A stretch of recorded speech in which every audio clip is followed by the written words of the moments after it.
Alhamdulillah, kembali kita berjumpa dalam kajian sesi Al-Quran Sunnah Solution, pembahasan tanya jawab seputar keislaman dengan berdasar pada Al-Quran dan tuntunan Sunnah Nabi Sallallahu Alaihi Wasallam.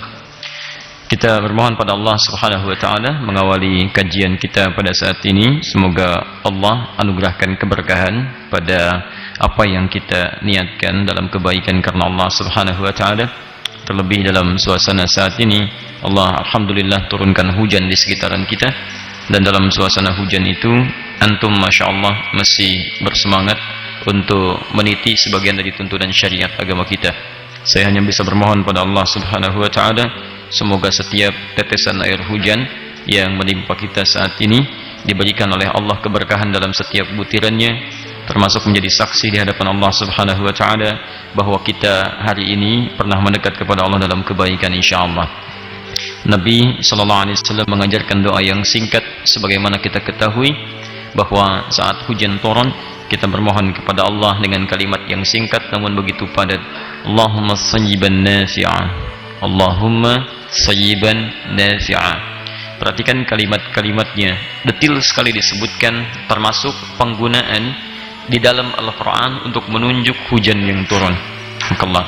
Nabi menyebutkan Allahumma ya Allah. Saya sering sampaikan pada anda bahwa kalimat Allahumma ketika dimohonkan itu bukan sekedar permohonan, tapi kalimat yang menghadirkan satu bentuk ketawaduan.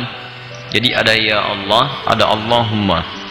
Kalau kalimat ya Allah itu kalimat umum yang digunakan, bisa bentuk doa, bisa dalam bentuk yang umum selain doa, bahkan bisa dalam hal yang positif, bisa dalam hal yang terkena negatif. Misal, saya ambil contoh misalnya, antum bermohon mengatakan ya Allah, mohon ya Allah, mohon ya Allah. Tayyib, sisi lain ketika antum mau jalan ke sini tiba-tiba lihat macet misalnya, macetnya panjang, apa yang antum ucapkan? Ya Allah, macet. Tayyib ya, umum ya. Tayyib. Ada lagi kalimat-kalimat lain misalnya, antum lihat anak-anak, antum kendalikan susah luar biasa, jalan sana, jalan sini, lompat lari, apa yang antum ucapkan? Ya Allah, gitu kan? Baik, jadi kalimat-kalimat ini umum digunakan, karena kalimat ya Allah itu kalimat fitrah bagi manusia yang ingin mengembalikan satu persoalan di luar kuasanya. Ya, dalam setiap lisan, pada setiap manusia dengan segala tempat yang berbeda, lisan-lisannya akan mencari itu. Karena di antara fitrah manusia itu cenderung kembali kepada sosok yang menciptakannya. Makanya di antara fitrah itu fitrah beragama. Quran surah ke-30 ayat 30. Fa'akim wajhaka lid-dini hanifa. Maka hadapkanlah dirimu pada ketentuan agama dengan hanif. Karena ada yang mencari ketentuan syariat untuk memenuhi kebutuhan rohnya, tapi dengan tidak cara yang benar. Bukan dengan cara yang benar. Dia mencari sebetulnya untuk mendekatkan diri kepada Allah Subhanahu Wa Taala. Cuman caranya tidak tepat. Nah, pencarian terhadap pemenuhan kebutuhan roh yang nanti disebut dengan agama itu bagian dari fitrah kehidupan manusia.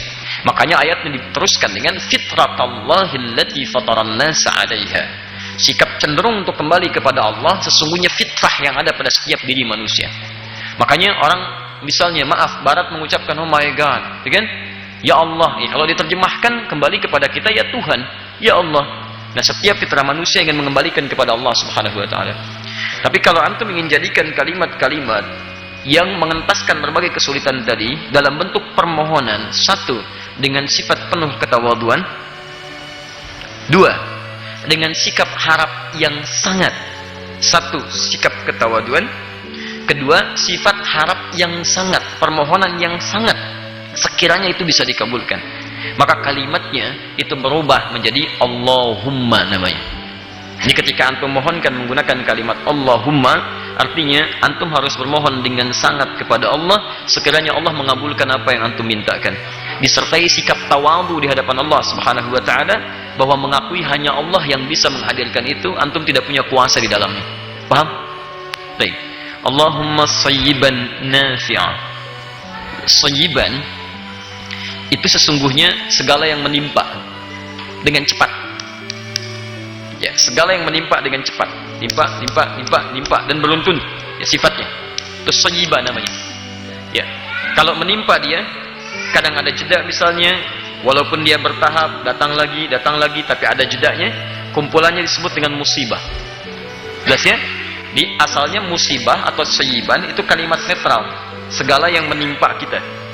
Baik, jadi bisa dia sifatnya menyenangkan, bisa dipandang menurut pandangan kita kurang menyenangkan. Sebab semua yang datang dari Allah itu semuanya baik untuk kita. Cuman bagaimana cara kita melihatnya? Kadang-kadang melihat ya seperti menyenangkan untuk kita, sisi lain tidak menyenangkan bagi kita dalam pandangan yang lain. Ya, contoh, alhamdulillah, hujan bagi sementara orang mungkin tidak menyenangkan dengan akibat begini. Tapi sisi yang lain, sementara yang lain bersyukur dengan adanya hujan. Alhamdulillah ya Allah, tempat saya kering, belum hujan-hujan. Alhamdulillah hujan turun sekarang. Bisa terjadi bahkan satu tempat tetanggaan, 1 dan 2 itu bisa menyikapi persoalan yang sama dengan cara pandang yang berbeda. Hujan turun, di sini bersyukur, sini bisa melihat dengan persepsi berbeda. Saya tidak ingin katakan mengeluh ya. Baik, jadi begitu turun hujannya, sini genteng bocor, sini enggak. Ya, begitu turun hujan, alhamdulillah hujan, sini kok hujan ya, masya Allah. Beda cara pandangnya, jelas ya.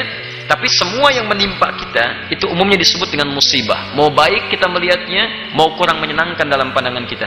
Jelas? Saya pun melihat Anda sekarang itu musibah bagi saya. Musibah ya, segala yang kita alami dalam kehidupan. Kaya itu musibah untuk antum. Maaf, kurang harta pun musibah untuk antum. Dan dua-duanya ada jalannya. Ketika ujian itu berupa musibah menyenangkan, maka syukur jalan keluarnya. Jika ujian itu datang kurang menyenangkan, maka sabar jalan keluarnya. Paham? Nah, jika datang dengan cepat seperti ini, maka namanya berubah jadi apa? Sayyiban. Kenapa hujan ketika turun disebut dengan sayyiban? Karena umumnya hujan, jarang hujan turunnya ada jedanya. Jarang. Begitu turun kan lanjut-lanjutan tuh, turun. Ya, jarang begitu netes. Tek. Jeda gitu kan. Baik, umumnya secara umum dia cepat, turunnya cepat.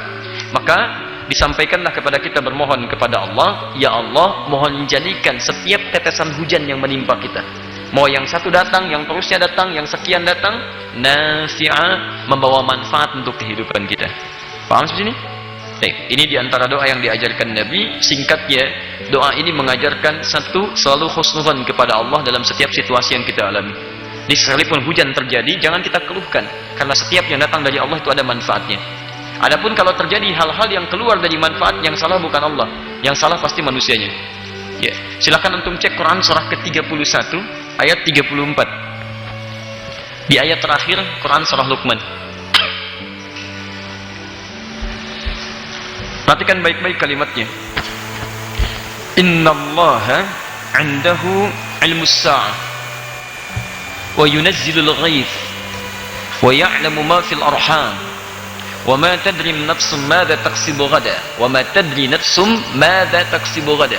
Ada ayatnya? Wa ma tadri nafsum bi ayyi ardin tamut. Di situ ada 5 hak. Catat ini baik-baik.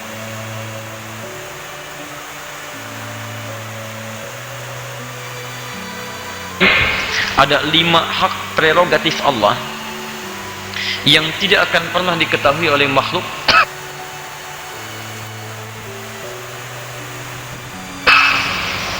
sekalipun malaikat di dalamnya.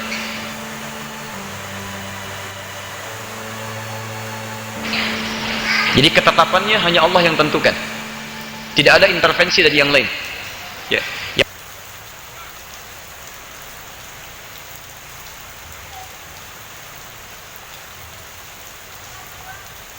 Yang saya katakan tidak diketahui makhluk, maksud saya bil qiyamah. Tapi ketika Al-Quran memberikan gambaran tentang waktu terjadinya, Quran tidak pernah menyebut tentang kiamatnya dengan namanya, bukan dengan yaumul akhirnya, bukan dengan yaumuddinnya, tapi menariknya disebutkan dengan bentuk waktunya, menunjuk pada sa'ah. Sa'ah itu kalau bahasa sekarang itu diartikan dengan jam. Kalau jam itu ada menitnya nggak? Detiknya ada. Setiap detik jadi menit, setiap menit jadi munajjaman, tadarrujan. Perhatikan baik-baik. Quran surah ketiga ayat ketiga.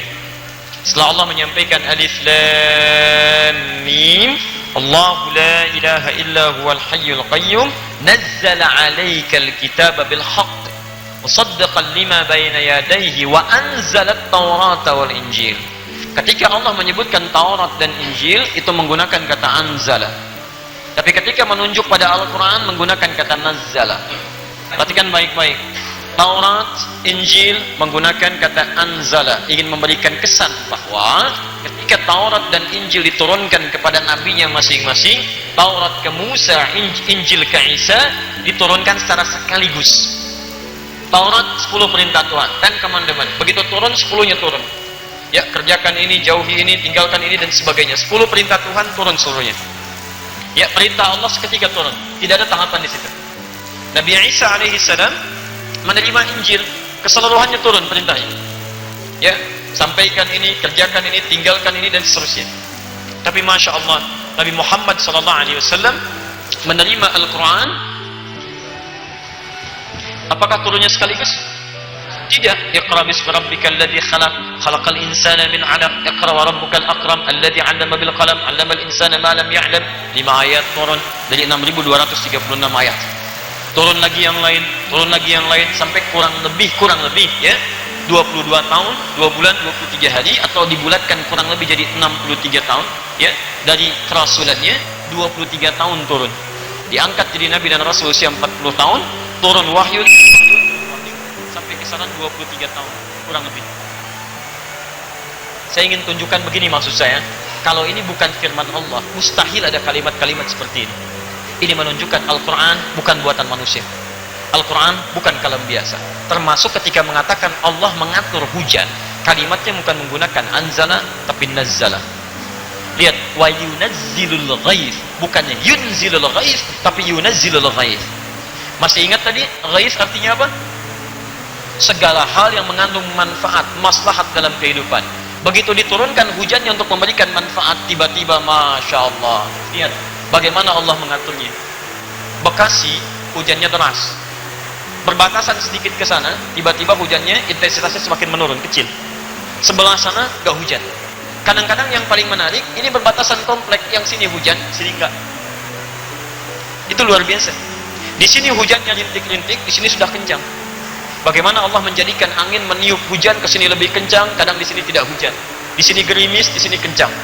Kalimatnya menggunakan yunazzilu, ingin menunjukkan kesan bahwa ketika Allah turunkan hujan, Allah mengerti mana yang harus diberikan maslahat di tempat-tempat tertentu. Jelas ya? Kalau bahasa Qurannya menggunakan anzala wa yunzilul ghaith, artinya semuka bumi hujan semua. Ini. Makanya bersyukurlah ketika hujan turun, itu tandanya Allah menurunkan rahmat di tempat antum. Rahmat itu bisa muncul langsung pada yang baik-baik. Sawah kering, turun hujan, alhamdulillah. Hujan turun, banjir, alhamdulillah. Artinya di tempat antum ada yang nggak beres. Ditampakkan oleh Allah lewat turunnya hujan supaya antum perbaiki. Kalau itu nggak muncul, ke depan lebih dahsyat. Paham ya? Itu cara membacanya.